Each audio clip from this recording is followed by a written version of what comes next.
Dios, aleluya, alabado sea el nombre del Señor. Gracias por estar en sintonía, bendecido una vez más, aleluya. Hoy agradezco a Dios la oportunidad que me brinda de compartir una palabra que bendiga nuestras vidas. Para ello, en este tiempo quiero leer una porción de la palabra en el libro de Juan, capítulo 5, verso 5, verso 17 y verso 18. Y dice de la manera siguiente: quiero hablar acerca del tema de las reglas del vivir. Entre ellos se encontraba un hombre inválido que llevaba enfermo 38 años. Dice el verso 17 del libro de Juan, capítulo 5, pero Jesús les respondió: mi Padre aún hoy está trabajando y yo también trabajo. Y el verso 18 del capítulo 5 de Juan dice: así que los judíos redoblaban sus esfuerzos para matarlo, pues no solo quebrantaba el sábado, sino que incluso llamaba a Dios su propio Padre, con el que él mismo se hacía igual a Dios. Bien, durante la tarde de un segundo sábado en Jerusalén, mientras el maestro y los apóstoles estaban a punto de participar en los servicios del templo, Juan le dijo a Jesús: ven conmigo, quiero mostrarte algo. Juan condujo a Jesús saliendo por una de las puertas de Jerusalén hasta un estanque de agua llamado Betesda. Alrededor de este estanque había una estructura de 5 pórticos, bajo el cual se encontraba un grupo grande de enfermos en busca de curación o de sanidad. Había allí un manantial caliente cuyas aguas rojizas burbujeaban a intervalos regulares debido a las acumulaciones de gases en las cavernas rocosas debajo del estanque. Se creía que este fenómeno periódico de las aguas calientes se debía a una influencia sobrenatural, y era creencia popular que el primero que entrara al agua después del burbujeo se sanaría de su enfermedad. Los apóstoles estaban un tanto inquietos por las restricciones impuestas por Jesús, y Juan, el más joven de los 12, encontraba prácticamente difícil aceptar esta restricción.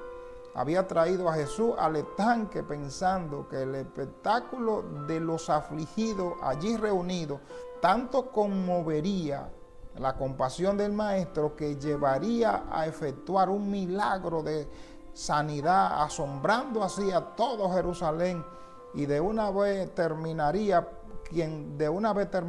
por creer en el evangelio. Dijo Juan a Jesús: maestro, mira todos estos seres que sufren. ¿Es que no hay nada que podamos hacer por ellos? Jesús respondió: Juan, ¿por qué me tienta a que me desvíe del camino que he elegido? ¿Por qué quieres reemplazar la proclamación del evangelio de la verdad eterna por las obras milagrosas y la curación de los enfermos? Hijo mío, no puedo hacer lo que desea, pero reúne a todos estos enfermos y afligidos para que le diga algunas palabras de aliento y consuelo eterno. Al hablar a los allí reunidos, Jesús dijo: muchos de entre ustedes están aquí enfermos y afligidos por muchos años del mal vivir. ¿Por qué están aquí? Porque han durado muchos años de un mal vivir. Pero le da 3 fuentes fundamentales de dónde proviene el mal vivir. Dice: algunos entre ustedes sufren de los accidentes del tiempo, otros por los errores de sus antepasados, y otros aún luchan con las dificultades que se derivan de las condiciones imperfectas de vuestra existencia temporal. Pero dice, lo que dice el verso 18: pero mi Padre trabaja y yo trabajaré para mejorar vuestras condiciones en la tierra, más específicamente para asegurarle la vida eterna. Ninguno de ustedes puede cambiar en mucho las dificultades de la vida, a menos que descubran que esa es la voluntad del Padre en el cielo. Después de todo, todos debemos de hacer la voluntad del Eterno. Si pueden todos ustedes ser curados de lo que le aflige físicamente, indudablemente me admiraría. Pero es aún más admirable que sean limpiados de toda enfermedad espiritual y que se encuentren curados de todas las dolencias morales. Todos ustedes son hijos de Dios. Si los hijos y son hijos del Padre Celestial, tal vez piensan que le afligen las cadenas del tiempo, pero el Dios de la eternidad lo ama. Cuando llegue la hora del juicio, no tengan miedo. Encontrarán no solo justicia, sino abundancia de misericordia. De cierto, yo le digo que el que escuche el evangelio del reino y crea en estas enseñanzas de la afiliación de Dios, tendrá vida eterna. Ya estos creyentes pasarán del juicio y la muerte a la luz, a la vida. Ya se acerca la hora en la que aún los que están en la tumba escucharán la voz de la resurrección. Muchos de los oyentes creyeron en el evangelio del reino. Algunos entre los afligidos tanto se inspiraron y revivificaron espiritualmente su vida, que anduvieron proclamando que también se habían sanado de las enfermedades físicas. Ahora bien, un hombre que había sufrido como leímos en el verso 5, unos 38 años, él había sufrido de depresión y enfermedades graves de su mente atribulada. Se regocijó al escuchar la palabra de Jesús y levantando su lecho salió caminando a su casa, aunque era el día sábado. Este pobre hombre esperó todos esos años que viniera alguien a ayudarlo. Su sensación de inutilidad era tal que no se le había ocurrido ni una sola vez ayudarse a sí mismo, cosa que debería de haber hecho desde el principio para curarse, levantar su lecho y salir caminando. Entonces le dijo Jesús a Juan: partamos antes de que lleguen los altos sacerdotes y los escribas y se ofendan, porque hablamos palabra de vida a estos seres afligidos. Y volvieron al templo para reunirse con sus compañeros, y luego todos ellos partieron para pasar la noche en Betania, pero Juan nunca relató a los otros apóstoles esta visita que Jesús hiciera y juntamente con él. Por eso esta narrativa solo está en el libro de Juan. Bueno, pero ¿cuál debe ser la regla del buen vivir? Si a todas estas personas el mal vivir le había causado todos estos inconvenientes, como hoy día lo está haciendo, en los cuales hay enfermedades que son meramente mentales y que con una luz del buen vivir podrían verdaderamente cambiar el estilo de vida de sufrimiento y de penalidad que están viviendo.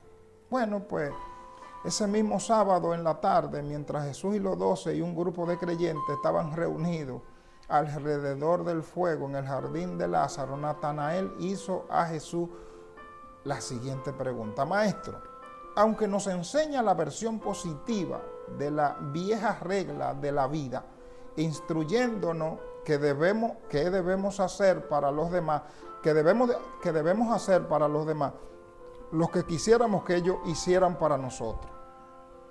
No discierno plenamente de qué manera podemos cumplir siempre con este mandato. Permíteme ilustrarte mi pensamiento citando un ejemplo de un hombre lujurioso que de este modo contempla con proterva intenciones a su futura consorte en el pecado.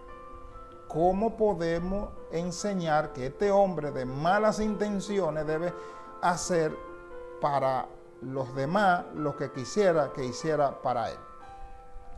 Cuando Jesús escuchó la pregunta de Natanael, inmediatamente se puso de pie y señalando al apóstol con el dedo dijo: Natanael, Natanael, ¿qué razonamiento es ese que alberga tu corazón? ¿Acaso no recibes tú mis enseñanzas como un ser nacido del Espíritu? ¿Acaso no escuchas la verdad como hombre sabio y con comprensión espiritual? Cuando le advertí que debían hacer para con los demás como quieren hacer ellos para ustedes, me dirigía a hombres ideales elevados, ideal elevado, y no a los que podrían caer en la tentación de la distorsión de mis enseñanzas, convirtiéndola en una licencia para actuar en el mal. Cuando hubo hablado el maestro, Natanael se levantó y dijo: pero maestro, no debes tú pensar que yo apruebe semejantes interpretaciones de tus enseñanzas. Hice esta pregunta porque me imagino que muchos de estos hombres podrían interpretar erróneamente tus admoniciones y esperaba que pudiera darnos más instrucciones sobre estos asuntos.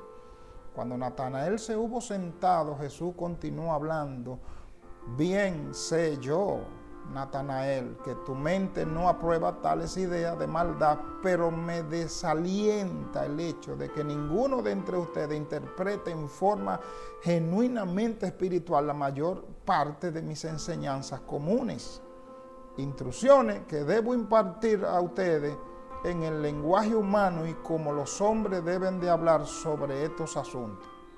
Ahora le voy a enseñar sobre los diversos niveles de significado, que son 6, que se relacionan con la interpretación de estas reglas del vivir. Estas admoniciones de hacer para los demás, así como vosotros desean que los demás hagan para ustedes. El primer nivel es el de la carne. Tal interpretación puramente egoísta y lujuriosa está bien ejemplificada por la posición de la pregunta de Natanael. El segundo nivel, el de los sentimientos. Este plano está en un nivel más alto que el de la carne e implica que la comprensión y la piedad elevarían la interpretación personal de estas reglas del vivir. El tercer nivel es el nivel de la mente. En este nivel entran en acción el razonamiento de la mente y la inteligencia de la experiencia. El buen juicio dicta que esta regla del vivir se interpreta de acuerdo con el más alto idealismo integrado en la nobleza de respeto profundo por sí mismo. El cuarto nivel es el del amor fraternal. Aún más alto se descubre el nivel de la devoción generosa al bienestar del prójimo. En este plano más elevado del servicio social sincero que crece de la conciencia de la paternidad de Dios y del consiguiente reconocimiento de la fraternidad del hombre, se descubre una interpretación nueva y mucho más hermosa de estas reglas de la vida. El nivel 5 es el nivel moral.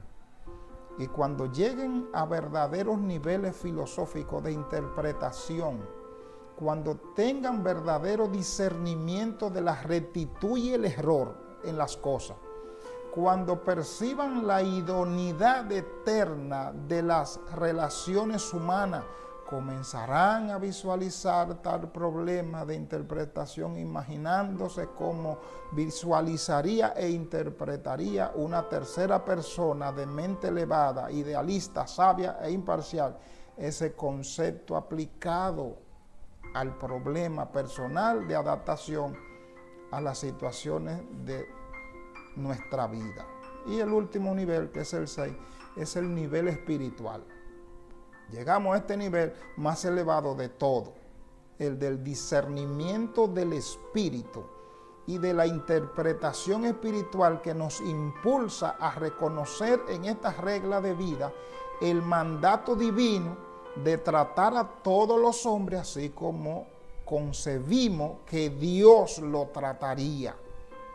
Ese es el ideal del universo en cuanto a las relaciones humanas.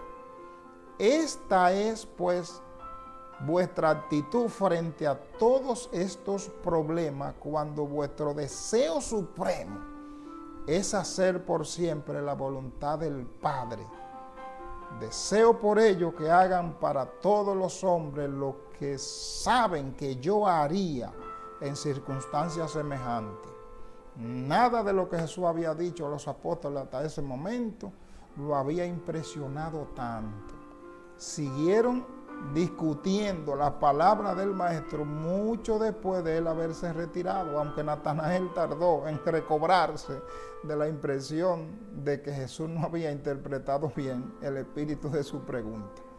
Los demás estaban más que agradecidos de que su filosófico compañero apóstol hubiera tenido el valor de hacer una pregunta que tan abundante respuesta había inspirado.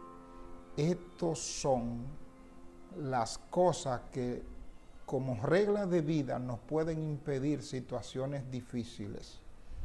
Voy a hacer oración en este tiempo para que el Señor nos ayude a desarrollar de manera excelente los diferentes niveles de nuestro buen vivir. Señor, te adoramos y te glorificamos, te damos gracias porque es una oportunidad maravillosa en la cual podemos clamar por esto.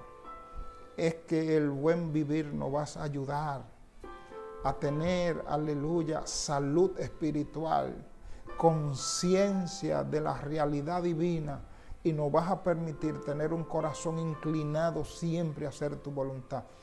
Que esos niveles a los cuales la vida va mejorando para alcanzar la estatura de un varón perfecto, podamos tenerlo como meta principal en nuestro diario vivir. Gracias, Señor. Aumentanos, llévanos de excelencia en estos niveles del buen vivir para poder tener salud espiritual. Gracias, fue un placer. Les bendigo en el nombre del Señor y será hasta una próxima ocasión.